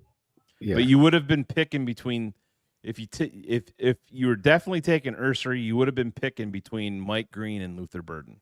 I probably would have taken this. Would have been Mikael Williams, Mike Green, and Ursary. Would have been my picks if I would have passed on Burden, even though Burden was in my top. He was my number 2 receiver, I believe, or number 1. I mean, if God damn it, did it again. There we go. There he is. Well, Phil, it's like you said, like you build the you build the Holy Trinity, and you build inside out. So you get you get the edge rusher because you need to get your Holy Trinity because the left tackle was not available to you at that point in time at 10. And then Ursary at 39 or 41 gets you your Trinity with your left tackle, your edge rusher, and then you double down because we still needed pass rushers. Exactly. Just for the record, that's what I would have done. It would have been Mikael Williams based on how it fell. Yeah. And then it would have been Ursary at 39 and Mike Green at 41. Yeah. You would have had no issues at edge. You would have had no issue at left tackle. And you would have had no issue. Well, at edge Jesus Christ. Can you imagine having Montez Sweat? Well, you'd have. Imagine if I was the draft. Deo, Montez, Booker, Mikael Williams, and I probably wouldn't have signed Deo. Mike Green. To be honest. Well, they already had signed him before the, before the draft. So but he's already on Phil your was just roster. Phil was talking about if he was the GM, I wouldn't have signed Deo. I'm going to be interested to see Deo, what he's bringing to the table. That's going to be interesting. I'm never a fan of what he did with fucking Ozzie Trapillo. I just, this draft to me, I like Loveland and Burden, but Monangai. And Monangai, those are the 3. I know they're hyping up Ruben, and there's some things to like about Ruben Hippolyte, but not as a 4th rounder. Not as a 4th rounder. No, I don't know. I would agree there. I will say the angriest I was with the whole draft, and Shane, you mentioned this. You said the pick that's going to make the draft is the pick that we ended up trading in near the beginning of the 4th round. Could have had because I think it was like the 2 picks before us was Cam Scadaboo to the Giants. Was that right? Yeah. Speaking. Because that was when I got mad, when Scadaboo was picked by the Giants, and then it sounds like from what I would have picked Scadaboo with my 3rd round pick. But it sounds like granted we lost that when we traded back up. Yeah, that's a whole other thing. It sounds like from what Phil and I were told that Scadaboo was the target for them in round 4. I would have taken him a round earlier for the record, just to go back to my draft. Your draft, which it would have worked out for you, would have been Mikael Williams, Ursary at 39, Green at 41, and then Scadaboo at 72. That would have been your first 4 picks. That was my draft, 100%. I wonder, we're going to see how these guys play out, but I always put my name to it. I'd be willing. I'll be wrong if Ruben Hippolyte does something great. I was wrong about Darnell Mooney, and I became the biggest Mooney supporter. I didn't want that motherfucker going. I wanted him on this team. A guy that I didn't think would ever hold up has done. I know he got hurt or whatever, but just love that. He made a good name for himself in Atlanta. That's where I feel like Ja'Day Walker gives me these Darnell Mooney type vibes. This confident, skinny, twitchy, catch everything that comes your way, motherfucker. Just don't want to lose that kid. Yeah. Well, I think I don't see them letting him not make the 53 man, because I see him as wide receiver like 5 right now. Because obviously your 4 are DJ, Rome, OZ, and Luther Burden. But I don't see anyone else on their roster as like clearly ahead of the rest. I think it's Walker at 5, and you're definitely going to keep 5 receivers. The 6th one is the question. Yeah, that's a good exercise. It's a 6th receiver. The 6th receiver for me. Tyler Scott, I think probably stands out compared to, but Maurice Alexander's also a good one that you brought up earlier too. Is he your 6 I would receiver take over Tyler Scott? JP Richardson. I would JP put Richardson him is your 6. over Duvernay. I think JP can give you that punt return. But he's dinged now. I know. believe. What's his status? I think it was a hammy. So that's probably a guy they're probably, I don't want to say that they're happy that he's injured. It's like you can protect him on the stash him, practice squad because no one's going to take him with the injury. Or they might IR him Or we altogether. could have drafted my boy Easton Chisholm, and we'd be sitting pretty. Or you could have called him by his correct name, Efton, but that's cool. I meant Efton. Yeah. I was reading his name. Both Larison and Chisholm are doing well in New England. I don't know if Duvernay is making this team. Yeah, I think just the way the numbers work, it doesn't work out unless he sneaks in as the wide receiver 6. Yeah, and let's not pretend like we can't do could some stash- crazy things with Colston Loveland as a yeah, another wide receiver. So that's you can easily have Colston Loveland line up in the slot and just as a matchup, and that works out. I don't like hair runs guys there. What does he have? 1, 2, 3. Yeah, I mean 4. Walker not being in your top 6 is You gotta. I mean, put criminal, but it's pretty close. Could I see a world where they have 5 wide receivers? Yeah. Yes, especially given that we have like a another 2 lineman. end set, and they want to get like another lineman or another tight end as a backup. Yeah, Olamide Zacchaeus, Jade Walker, Rome Odunze, DJ Moore, Luther Burden. That's 5. Yep. I would be okay with that. Yeah, Put because my boy Richardson on the practice. the way that you have to look at, are you in fear of losing Maurice Alexander? No. Miles Boykin? No. Duvernay? Maybe a team could, They need a returner. sign him, right. JP Richardson? No. Tyler Scott? Could somebody take a flyer? I don't think so. Samari Toure? No. With Tyler Scott, you'd take that risk. And if someone takes him, someone takes him. Oh, yeah. I'm not. 100%. I don't think he. If he makes the team, I'm calling politics right out. Hankins is out for the year. Yeah, DG. He's gone. Hankins is. So I guess placed on we can injured talk. reserve. We can talk running backs now. Which running backs do you take? And so, given the Well, I don't numbers, think they're done there. So that's. Oh yeah, that's the biggest question mark. It's Swift, and then everything else is kind of up in the air. Let's Swift, be honest. Monangai. No, Swift and Mullinguy are locks. Yeah. I don't, and beyond that, I don't think know. I don't think anybody beyond that deserves it. I like what I saw a lot. From Britton Brown. Yeah.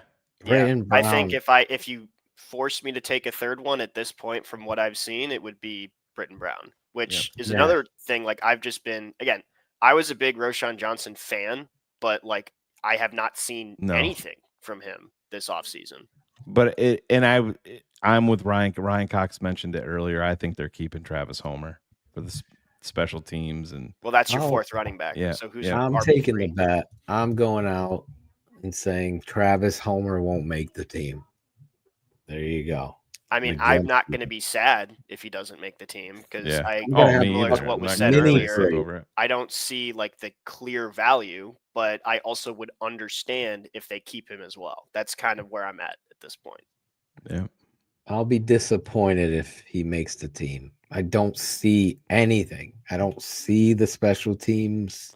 I agree. I'm not a Homer fan, and I'm not a good blocker in the backfield. That is I think that there's going to be some extremely interesting names that there could be a trade for a running back, late round pick or something for a running back. You never know, but Britton Brown. I guess that's a good question. Is like what are potential guys that you could trade for like right before cuts? That Alvin Kamara. Oh my God! I mean, I would do that in a heartbeat. I think the problem with that is like, who else do they have in New Orleans that can play running back? Yeah, well, do they care? I mean, To be fair, you're correct, and Yeah. maybe they want to get an extra We'll draft give him pick, but Roshan Johnson. I will say, I mean, yeah, maybe that's the thing. It's like you give them a running back to replace Kamara so they have something. But I'm just thinking if you're, was it Kellen Moore, who's the new head coach there? Yeah. I mean, like his entire offense last year was running it through Saquon essentially. So like, unless he's going to completely change his offense, he needs a running back. So I would say Kamara is kind of that thing. Now, again, they're very different skill sets, but again, if you're telling me I can trade, So they have Roshan Johnson and a 4th round pick for Alvin Kamara, I'd be like, where do I sign? Their running backs are Cam Akers, Clyde Edwards-Helaire, Valus Jones Jr. Bayless. Hey, Alvin Lions Kamara. boy. We'll trade him Bayless again. Kendre Miller, Devin Neal, and Marcus Yarns. Okay, so they have Akers Devin and Neal's a player. Edwards-Helaire. So like they do have running. I just didn't realize that's where Edwards-Helaire was. So I forgot that Devin Neal got drafted there. I like that kid a lot. Yeah, and Phil, weren't you on Yarns also, the kid out of Delaware?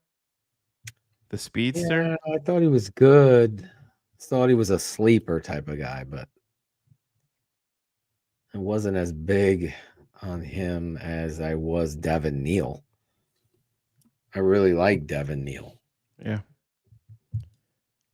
But that would be, I mean, is it likely? Sean Probably. Johnson, is he like hurt? His foot injury. Still? Is- Like, yeah. what are we doing with this guy?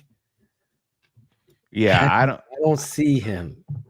Yeah, I don't think Wheeler's. I would love for Wheeler to make the roster, but I'll admit, even though I want him to, I don't think there's enough yet to justify him making the roster. Right, and are you in fear of losing him?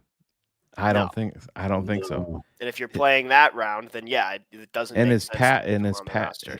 his pass pro is poor at best. Yes.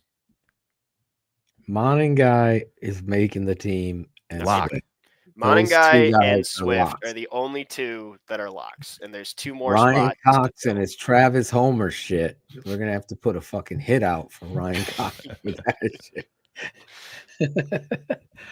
If we only had Scatterboo. Oh If they my only god! had let me do the draft, this shit would be fucking going places. Oh my god. Yeah. What else you got for us, Jack? Anything? I mean, we kind of talked about already the like which guys are like bear up, bear down situation, like guys you really like seeing. We've kind of talked about this throughout the whole roster cut stuff. But I guess I get another. This can just be just a question, kind of thinking about going into the last preseason game that we got on Friday. What is kind of like what do we want to see? Like what's like the last like 3 boxes we want to make sure are checked before we're going into the season that you guys would want to see from Ben Johnson and the starters or the backups in this case? Well, to me, it's exploring the edge market. I mean, you're not going out there. People, this isn't Madden. You're not going out there and trading for all-pro left tackle. They just don't exist on the open market. That trade won't exist. Yeah, right. Yeah. But I want them to explore it. And listen, Ian Rappaport came out and said to watch the Packers in terms of Micah Parsons, and that's a team that would be expected to be widely involved. But it was the same thing when Khalil Mack was available. The Packers are trying like hell, and the Bears obviously were involved and won that. But I just don't see, and listen, I understand draft picks and all of this probably better than most, but holy fuck, if there is any fucking chance that Micah Parsons is available, you gotta go do it. No, I agree. And I'm assuming, again, with Parsons, and Shane, you can tell me if I'm off base here. Again, my thought process would be if you're Dallas, if you're Jerry. And again, Jerry's half senile, so maybe Jerry doesn't really think of it this way. But probably similar to the Hendrickson situation, you want to probably get a player back for Parsons. 100%. Right? Yeah, they'll want a defender. The Jalen Johnson situation there for me works. But I guess the next question be there is like, what other positions is Dallas slightly defunct in that the Bears could offer? Everywhere. You can offer DJ Moore, and he brings a veteran. They just traded Because they just got Pickens though with they just CeeDee traded Lamb. for So you're gonna have Pickens. Pickens, Right. CeeDee Lamb, and DJ. I think that's the Yeah. one spot probably where you Well, can't do that. I think I could sell it to you because Pickens is a fucking immature little brat. Well, that fits Dallas though. Yeah. And then you got DJ Moore. I know he's had his moments here, but he was the consummate professional. So you could sell it in that way, or Cole Kmet. Well, that's the interesting name. Jalen Johnson would be the guy I would trade. I feel Jalen, like I think, is that's the most value you can give up, and it totally makes sense with the situation. And again, like we talked about before, you will take the slight downgrade at corner for a massive upgrade at edge. So let me give you these names: Rivaldo Fairweather, Princeton Fant, Jake Ferguson, Tyler Neville, Luke Schoonmaker, Brevin Spanford, and John Stevens. Those are the tight ends on the Dallas Cowboys roster. So I think that they could be. Yeah, that could be a Kmet situation. But I mean, if you're talking, would you do Jalen Johnson, Cole Kmet in a first round pick? Yes. Yep. For me, I would. Dave Kaplan watching would fucking the amount of he would that do you it. get rid of with those two guys, He would and then sign up give for to Michael Parsons though. But for both of those guys, I can hear a cat. What? You're crazy. You just drafted a tight end in the top fucking 10. You're giving up guys where you have depth. It's like you're not like gonna suddenly be defunct at those positions. It's like the perfect situation, kind of. Parsons was my guy coming out. Gives you that fucking motor, twitchy, bend, fucking aggressive finisher. And he would check the box of his age, even though I'm not at all scared of Trey Hendrickson at 30. He's 30. They keep saying he's 31. He's going to be 31 in December. season. Yeah, in December. Season. Right. Okay, he's 30 years old. See how easy it is to like manipulate? He's 30. Yeah. He haven't kicked off.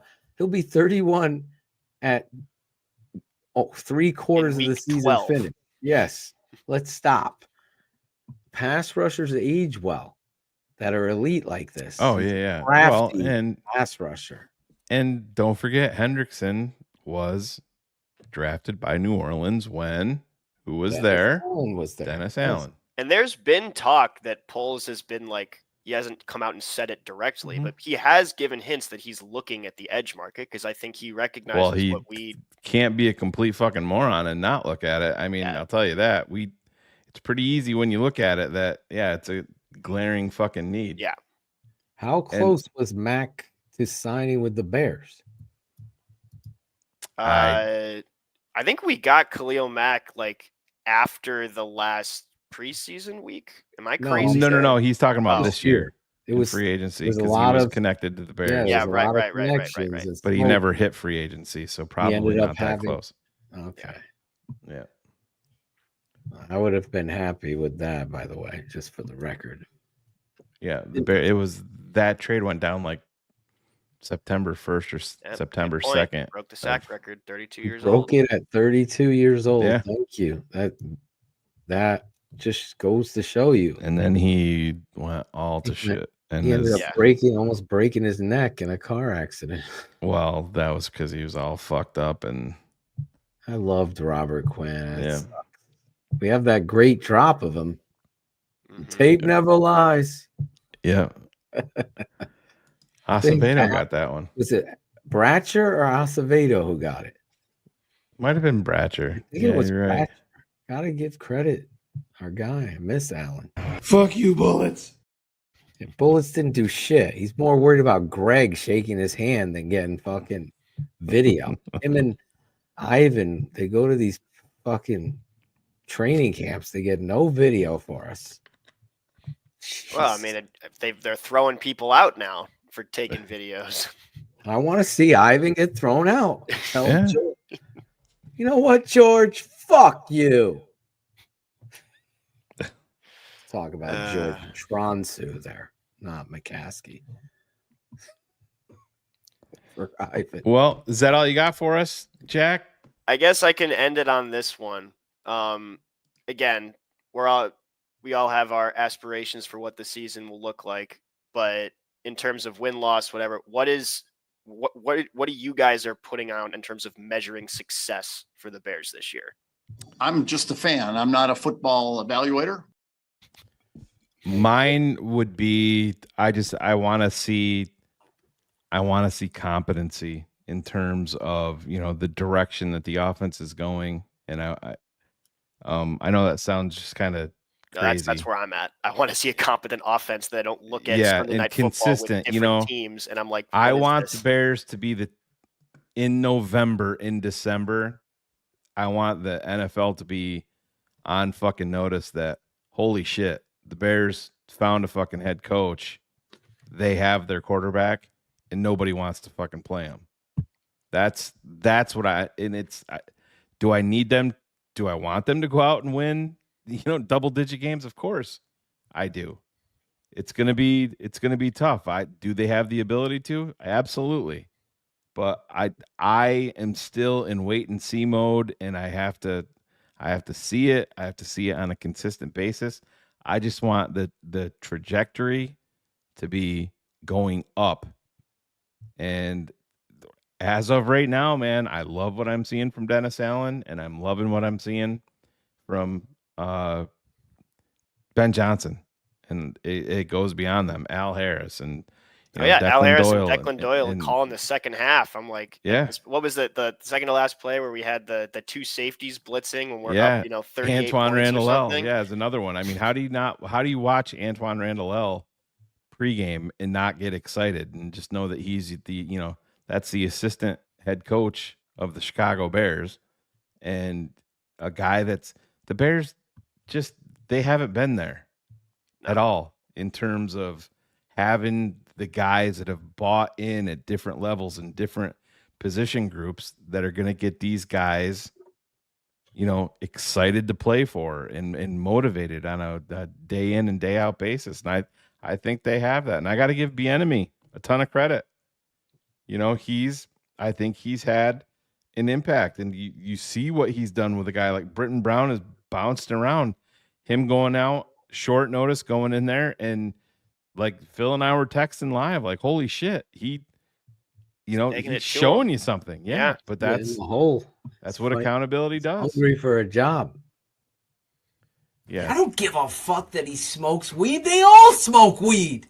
Smoke weed every day. I just saw that. Our guy. Missed that drop. Claudio. You saw him? He was up there? No, he was dropping his daughter off at the airport. Yeah. Ava. Yeah, heading back to Italy. How lucky is she? Jeez. Yeah. Do they have the Sunday ticket over there? I could live there. If I don't know. I bet she doesn't have a White Sox jersey hanging up above her bed. And I don't know if Claudia would allow Jack around Ava. Maron.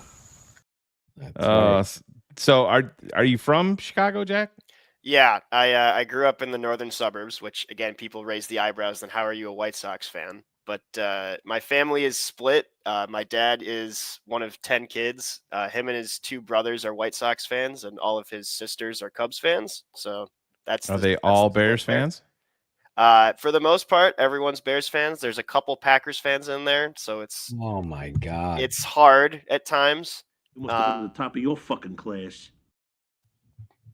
Yeah, I try to make do. I mean, they're family, so you have to love them. But no, you don't. When Bears Packers comes around, I want to rip someone's head off. Yeah, my family's all Eagles fans. So yeah, no, you get it pretty close to that. I mean, if you don't have the rivalry per se, but yeah, Eagles fans are Eagles fans. I love all.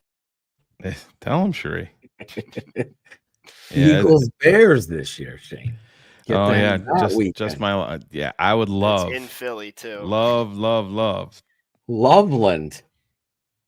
Game-winning touchdown. Calling it right now, Jack. So Jared, we'll end this. We're gonna get out of here in a couple minutes, but Jared Perry put this Out of Kenneth Walker, Brian Alvin Robinson. Kamara, and Brian Robinson, who would you trade for without knowing the compensation? Now, for me, it's Kamara all day. Yeah, I mean, if we get them, regardless of conversation, I would take Kamara. But like, I'm also cool with Brian Robinson Jr. I'm not giving up anything. I mean, if you're talking like a conditional 7 for Brian Robinson, sure. But beyond that, I'm not giving up. I think they're gonna. I think he's gonna end up being released. Yeah. I don't know what's going on there. I like the way that kid runs. I liked him coming out of Alabama. Yeah. I don't know. So he's a bruiser and the type that they've been bringing in terms of Royce Freeman and Britton Brown. And well, that's what they're missing. They're bigger missing guys. the Montgomery to Swift's Diet But Gibbs. I will be furious if Ryan Poles goes out and trades a 4th or a 5th round draft pick for Brian Robinson. Just don't get in that business. Yeah. He's probably going to end up being released. And let them blink. Don't be the one that, right. And it's running back. There's there's guys out there. Running back is one of those things that you can. I'm not losing any sleep over trying to find a running back. I'm really not. Nope. Serviceable guys out there that are going to make, an impact. Is it going to be sustained success? But Phil and I used to talk about that all the time when, there's people that wanted the Bears to draft offensive guards, in the top 5. And I'm like, I'll go find you a fucking Samoan that's working at the fucking Jiffy Lube. You can find good starting guards in the 3rd, 4th, 5th round. Sure. Joe Tooney. Yeah. Drafted in the 2nd round. Even look at, when did we draft Newman? 7th round? 6th round? 6th round, I believe, Newman. Hello. 7th round is Monin guy, right? I think so. Yeah. I think that's right. Yeah, that's right. Give me some fucking names. That's right. He's giving you the names. 195 overall, Luke Newman was. So round 6. Round 6. So again, like, he's not starting right away, but again, the thought process is guys that you draft high, you presumably want to draft tackles high, and then they start right away. You can always develop tackles like we have with Karan or with Oz, but especially guards, draft him in the 5th, 6th round. Look at what Philly does. As much as Shane hates, his family who are Philly fans, they know what they're doing when it comes to getting offensive linemen pumped through their system. Right. Do people actually listen to the? I never. Those words never left my mouth. He said Kamara. You trade for Kamara. Yeah. You would give up a conditional 7th round pick for Robinson. Yeah. I think just the fact that we never mentioned Walker. It was. I like Walker over Robinson. He's more versatile. Yeah. I like Walker over, and I love Robinson. That's a good job by Jared Perry coming up with those names and giving us. You all did a great job. I would take any one of them, but I agree with Shane, especially with the Kamara Robinson out of situation. those guys. Kamara, I would trade probably how old is Kamara? Is he 30? 30? I would trade and Shane, you can tell me if I'm outrageous here because I'm not as nuanced with this, but I would trade like a 4th, 3rd round pick for Kamara. Is that too high? I wouldn't give up a 3rd for a 30-year-old running back. 4th. Yeah, is that reasonable? Maybe conditional 4th, and he's making some good coin too on top of it, so that's got to be. Yeah, you got to take the contract into account. But essentially, I would trade like a mid-round pick for Kamara, whereas with Robinson, I agree with you. Yeah, you trade. If they gave up a fucking 4th or 5th round for Brian Robinson, no, that's terrible. Holy fuck, you just gave up a 4th round pick for Joe fucking Tooney. You know what I mean? That's when you're comparing it that way. It's crazy. I think it. Listen, I will be shocked if you see any type of Brian Robinson deal, it will be like a conditional 7th. Yeah. Or like a pick swap, maybe. Pick swap. You're right. Like a 7th situation. We'll give you Brian Robinson and a 7th for a 6th. Yeah. Something like that. Agree. Kenneth Walker has a lot of talent. Yeah, what is his value? He's coming off an injury, right? So yeah, and it's Well, I would think he would be in the 5th round range. Give a 5th round pick for that kid. Yeah. He runs maybe. fucking hard. He has breakaway speed. I don't know where he is. You would have to get a medical on him. Yeah. Has he been playing in the preseason? Because I haven't watched any Seattle football. I have not either. But As far as I know, I don't believe he's played a whole lot in the preseason. Right. So Oh. I hear you, but we're going to wrap it up there.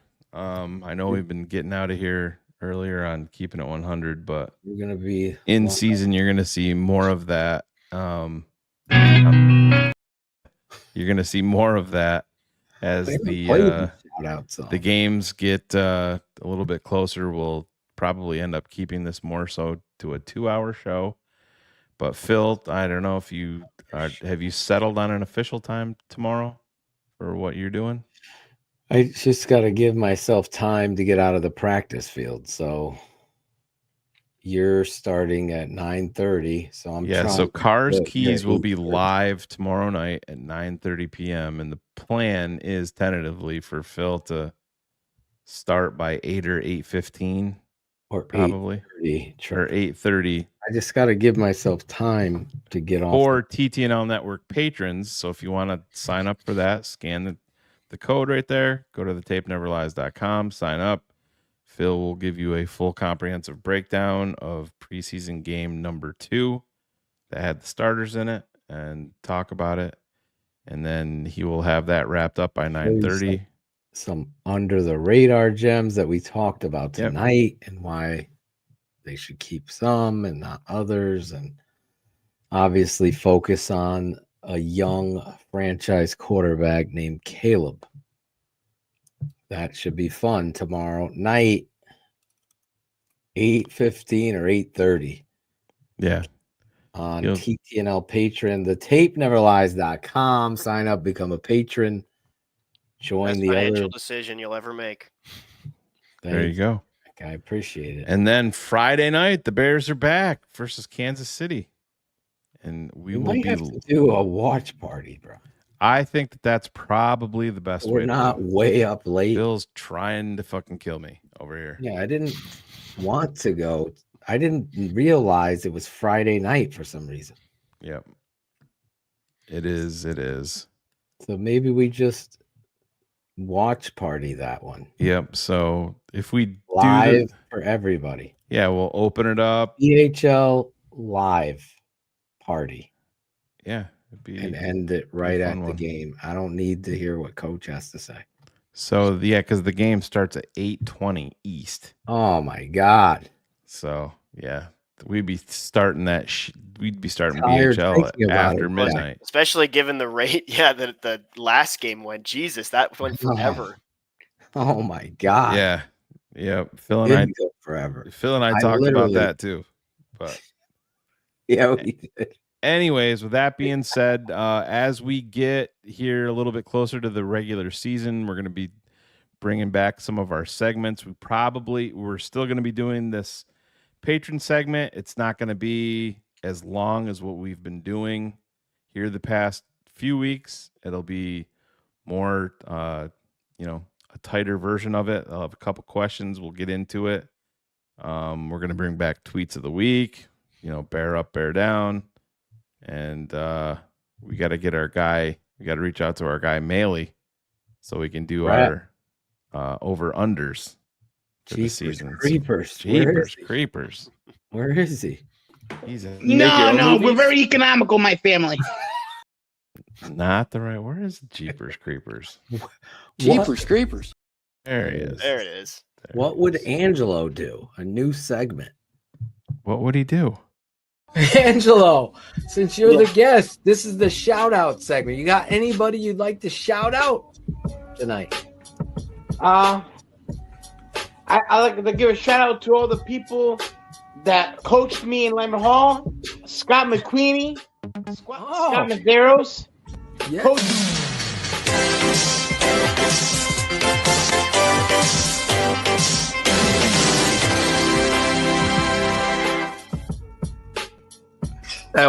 What the hell? That was. That was not me, Angelo. All right. Oh my God, Angelo. Yeah. I have no idea what just happened. That guy Shane. That was the wrong button. He's got the magic finger. He's a smart ass, that dude. Yeah. He's over there. That guy Shane. No, go ahead. Keep naming those guys up because I know all of them. Go ahead.